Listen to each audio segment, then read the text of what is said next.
Expressed on this program are those of the producers and individuals appearing on this program and do not necessarily reflect the views of the Sun Prairie Media Center staff, its video service providers, or the staff and elected officials of the City of Sun Prairie.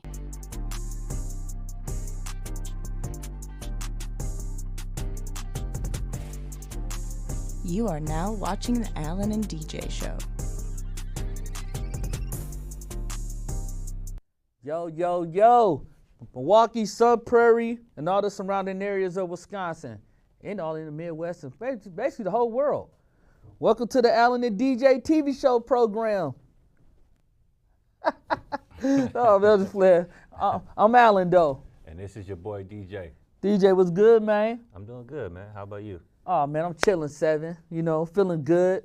I'm still trying to get over this high horse that's, it's being nominated, man.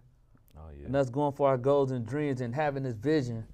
Then, the Alan and DJ show is just steady growing, man. And, You manifested it, though. yeah, we manifested it. And even Bambi the Deer kept saying, you're going to be big. Y'all both going to be big. Even William J. Smith going to be big. Said, y'all going to win a championship. At first, I was like, nah, I can't see that. But, somebody started to, she said, look, I need you to start to believe in yourself. You got to start speaking it out there. So Bambi the Deer kept saying it before I did it. I kept saying, okay, Bambi, you're right. Maybe you might be on to something.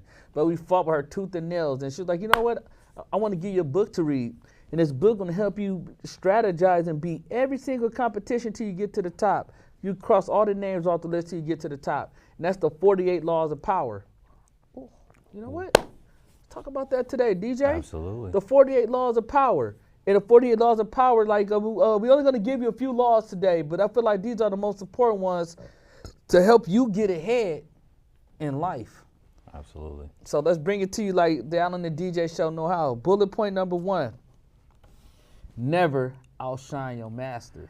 And, before we go off into talking about that, these are very powerful, but also very dangerous because if you use them the right way, you not only going to win in your relationship, but you're also going to win in your life. But you can also use this as manipulation for for your relationships and in life too, to where if you got somebody that's evil, they could basically use it against you to destroy you. To destroy you, and I like to call it dark psychology. Dark psychology. Dark psychology, because this worked to the T. Mm-hmm. And what I mean by law number 1, never outshine your master, you always want to make the person, and as crazy as this might sound, but this worked.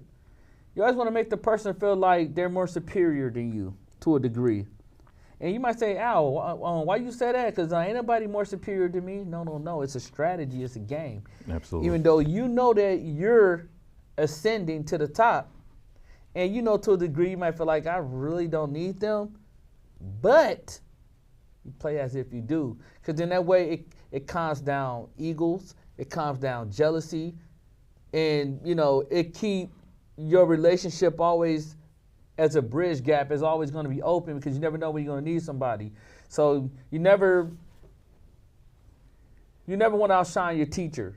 If your teacher teaching you how to get to the top and teaching you certain ways on how to handle business, you want to keep it that way.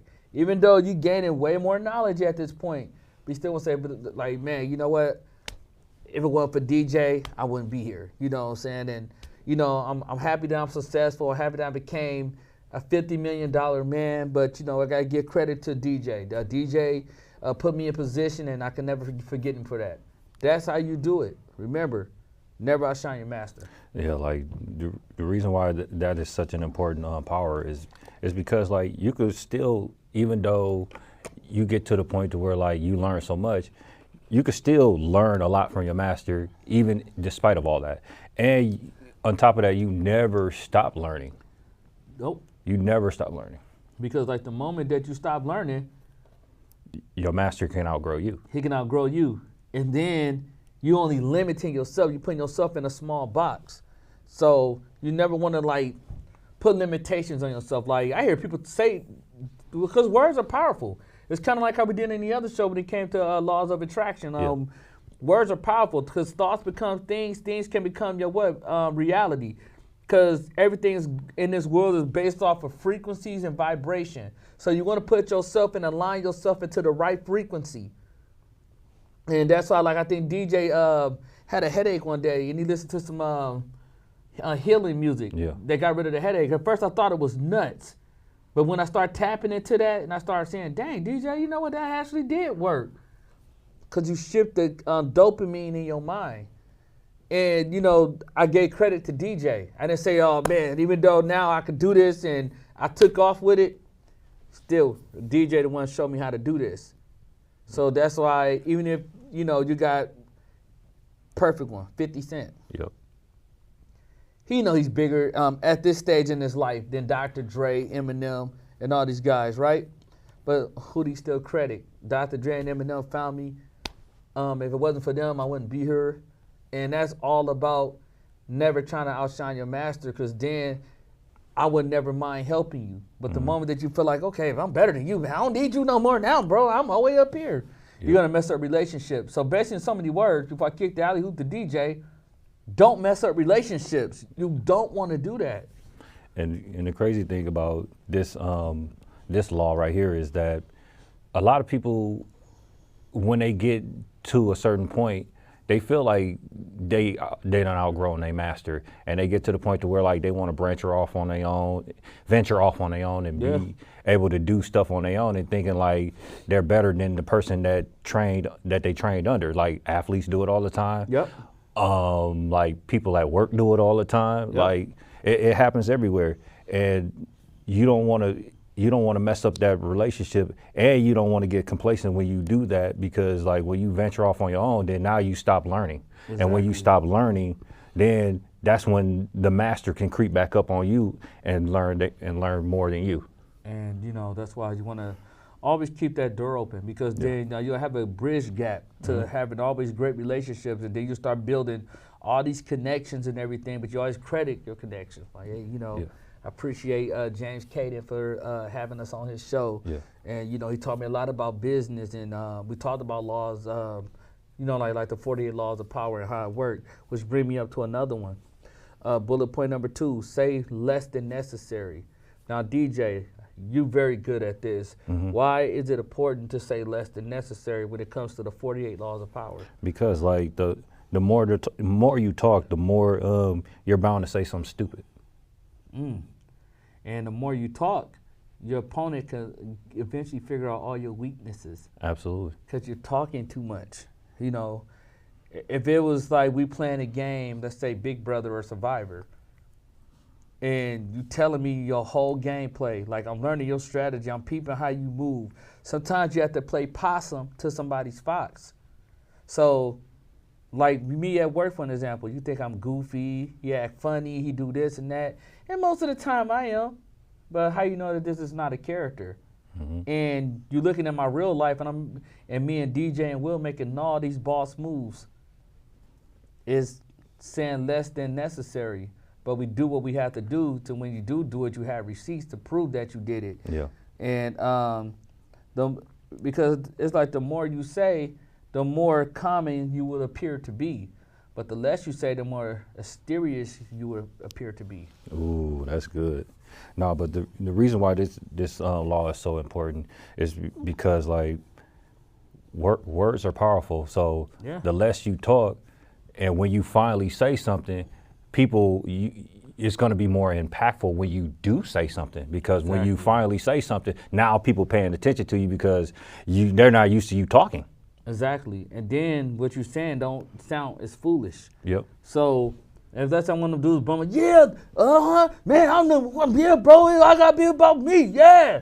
And I'm just, the loudest one in the room is the weakest one in the room. But the one don't seem to appear to say as much. He's studying his competition like prey. You break them down and you study from A to Z. What are their likes? What are their dislikes? What are their weekend?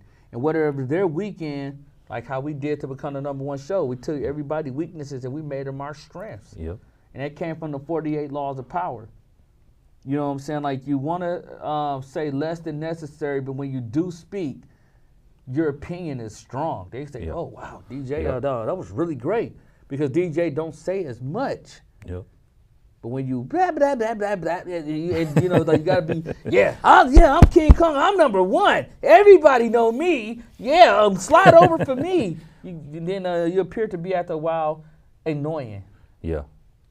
So basically, the fourth law that comes to this when it comes to the 48 laws of power is say less than necessary and you appear to be more mysterious. Absolutely.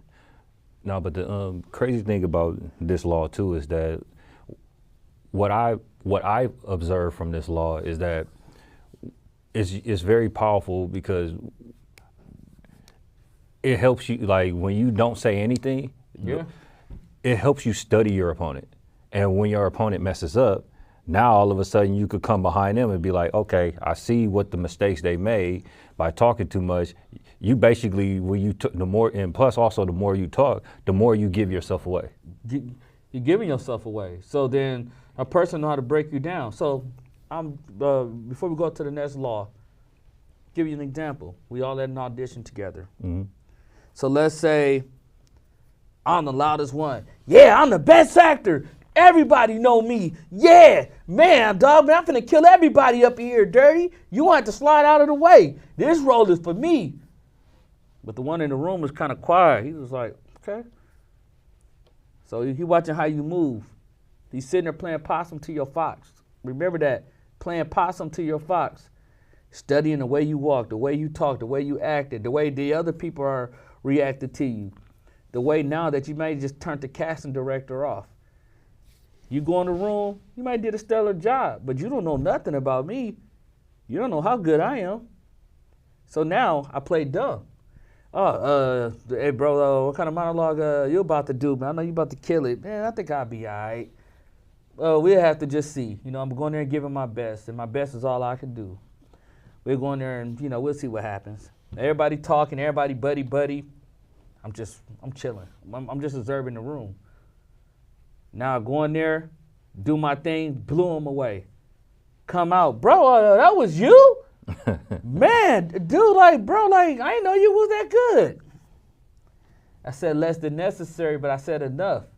But I didn't say enough to the point where I gave myself away because I became more mysterious. But the more louder you are, you just sound like the average cat. Like, you sound like a goofy. Like, you just real common and you boring. So you don't want to do that. And bullet point bullet point in law number 23. Concentrate on your focus. Now, DJ, you really a beast at this. You know what I'm saying? Yeah. What does it mean in this law to concentrate on your focus? Basically, what it means is that what you're doing is just you're focusing on one thing and concentrating on that particular thing and conquering that particular thing and not using your forces to go in other directions.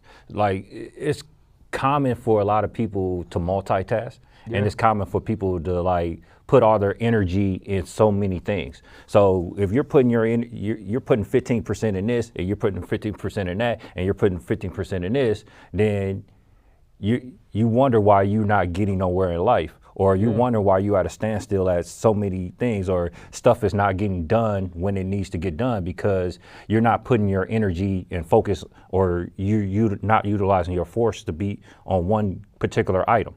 That's true. You know, like when you move, you want to organically move smart. Like you want to plan every step from A to Z, but you focus on each step at a time so you got the maximize work out of this step, and you got to maximize effort and energy out of this step. So it's all about really conserving your energy by keeping concentrated at its strongest point. So let me say we at the beginning stages, then you know we're trying to get a show.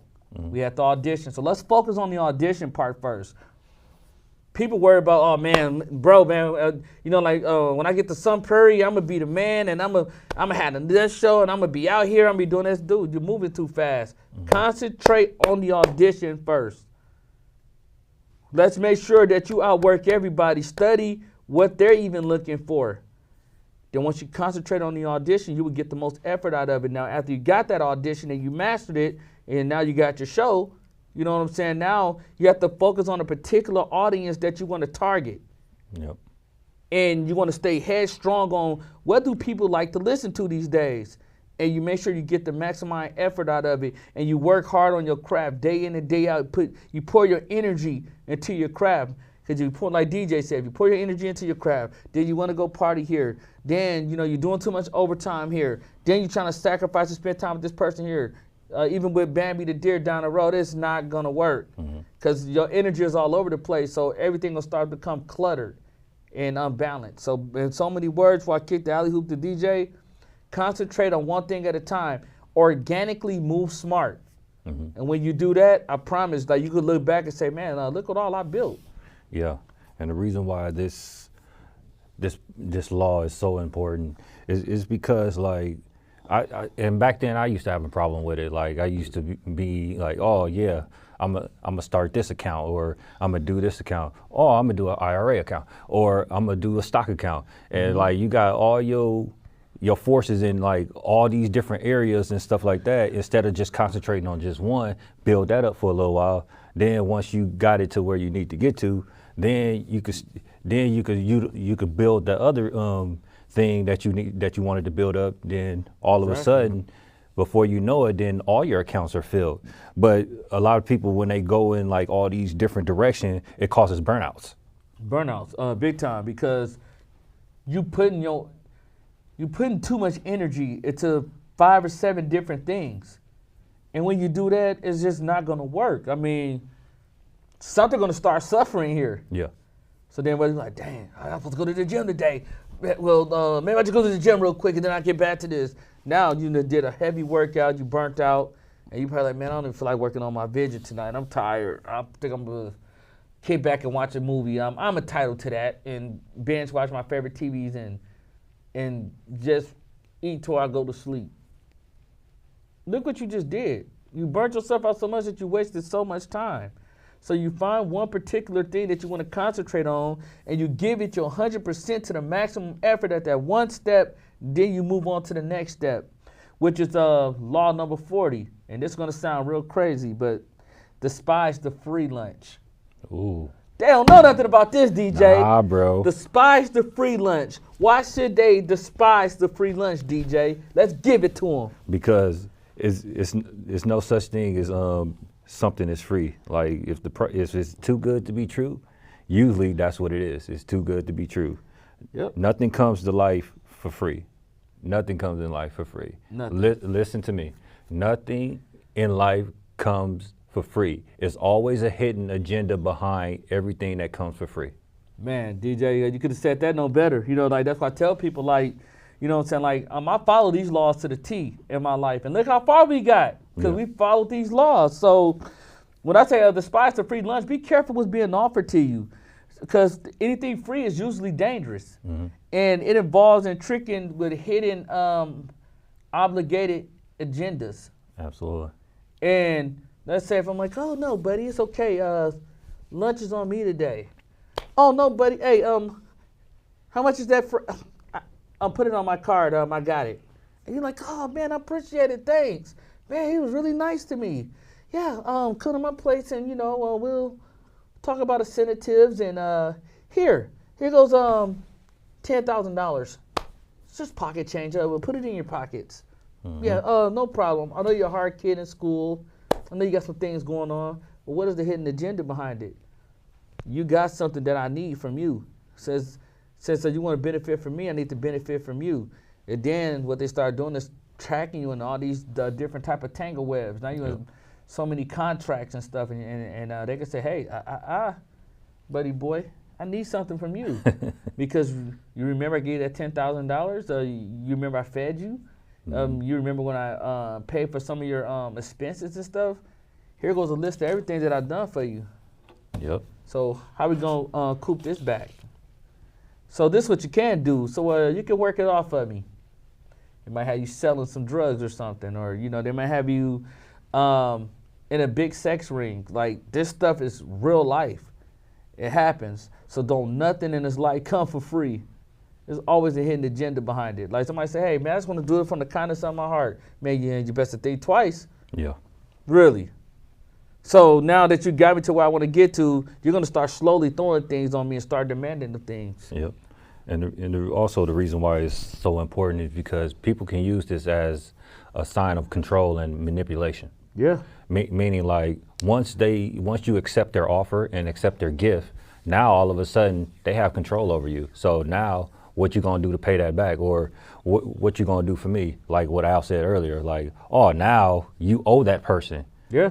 And sometimes you owe them their life. And sometimes that $10,000 could be just interest. Yep. Oh, like no. It's not that fast. Look what I've done for you. As long as I need you, you're gonna do whatever I tell you to do, or else I could just show the cops that you was doing this. Hey, you on tape doing all kind of stuff. Now they own you. Yep. But you thought that something came for free. The grass is not always green on the other side. So remember that law. Despise the free lunch. So despise the free stuff that people do for you. Don't kind of always be so quick to turn their cheek and throw the hands out. Ask, well, why'd you give me this? What's the hidden agenda behind this? Mm-hmm. Which is law number 30. No, is it? Yeah. Law 30. Yeah, law 30. Make your accomplishments seem so effortless. Oh, yeah. So why should we make our accomplishments seem so effortless when it comes to the 48 laws of power? Like you want to literally conceal your shortcuts, because when you give out information, out to the people, like you give people ideas that they can use against you. That's true. And make your actions seem so natural and make it seem like it was just with ease. So when people say, so let's say they come to basketball, and let's say that we're shooting a 50-footer. Subconsciously, the first thing coming to your mind is that you feel like you're going to miss, right? Well, this is where I think different than you. That's why the rich is, it's like that's why rich is rich, and that's why the poor are the poor, because our mindsets are different. Mm-hmm. I feel like I can make that shot, and I'll tell you why. Well, tell me why, Al. Make my day. Well, I tell you why, because why would I fear anything I haven't taken yet? Ooh. Say that again. Why would I fear the shot that I have not even taken yet? I don't know if I can miss it or make it. But in my mind, I'm just going to go for it. So they're just like with life, just go for it. And when you go for it, and let's say that you do make it sound like it was effortless, like it was easy. Like this was meant to happen for me. I knew I was going to get this. I knew that if I was going to shoot that shot with the correct form, that it was going to go in. Yep. So that's like the game of life. You just got to know how to play it. Like, let's use an example. Basically, like, you know, everybody know Michael Jordan. Everybody knows Kobe Bryant. Like, look at how they played in the history of the NBA, and look how hard they had, like in the background. They really did work hard to get to where they needed to get to, and made all the accomplishments that they needed to accomplish. And they had to work hard in the background, but they never showed you that. No. But when they went out on that court, they basically made it look like it was nothing. Like they was able to split defenders with no problem. They was able to shoot effortlessly. They was able to like go to the hole without relentlessly, without like nobody, without no fear in their heart, anything like that. But didn't nobody know like they put in that work? Like Kobe stayed in the gym for like 5 hours after the game. 5 hours after the game, day in and day out. Yeah. Day in and day out. It's like what we doing. Like we just got done doing a podcast. We went right over to the TV room and put work in. Yep. You know, because we could get on this camera and act so natural, like it's effortlessly that we doing this. Because why? If you know that you put in the work, and you know that you worked on your craft day in and day out, why would you fear something that you had never even done yet? So if somebody asked me to make a 50-footer, in my subconscious mind, I feel like I can make it. Or somebody asked me to write 20 shows, sure, no problem. Mm-hmm. Me and DJ can eat that up for lunch because we make it seem so effortlessly to other people, but we really do put a lot of work in behind closed doors, but it's nothing.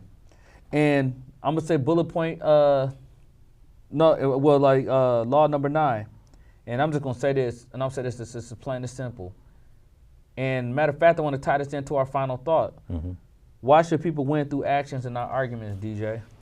Because arguing with somebody, even if they agree with you, they won't really know anything unless you prove them with their actions. So basically, like, even if that person is arguing, even if you're arguing with that person, if for some reason like they agree with you, they still gonna resent you because they still technically don't believe you. Wow, you could have said that no better. My final thought is win, but make the demonstrate without arguing, and make sure that, you know what I'm saying, you show it through actions without having to do arguments. So what you do is win, because winning is everything. You just have to know how to win. So I could win by showing you receipts. People could talk this stuff all day long, but everything that we ever said that we was gonna do or trying to do or want to do, we did it, and we always had receipts behind what we did. So don't always be the one arguing with people, because when it's two dudes or two women or just two fools arguing in general, you both look like fools, because from a distance you can't tell who is who. Mm-hmm. But you went through demonstration. You went through your actions. Like, oh man, he's killing it, and it's showing. But until next time, the Alan and DJ Show. You can find us on YouTube at the Alan and DJ Show. You can find us on our email address at the Alan and DJ Show at gmail.com. You can find us at the Alan and DJ Show on our fan page on Facebook. And you can find my personal page, Alan Hutchinson, on Instagram and Facebook, and William J. Smith on Instagram and Facebook. And then until next time, if you follow some of these laws, you will become the very best version of yourself, and you'll be a bad woman or a bad boy. And until next time, stay well, stay healthy. Peace. You already know.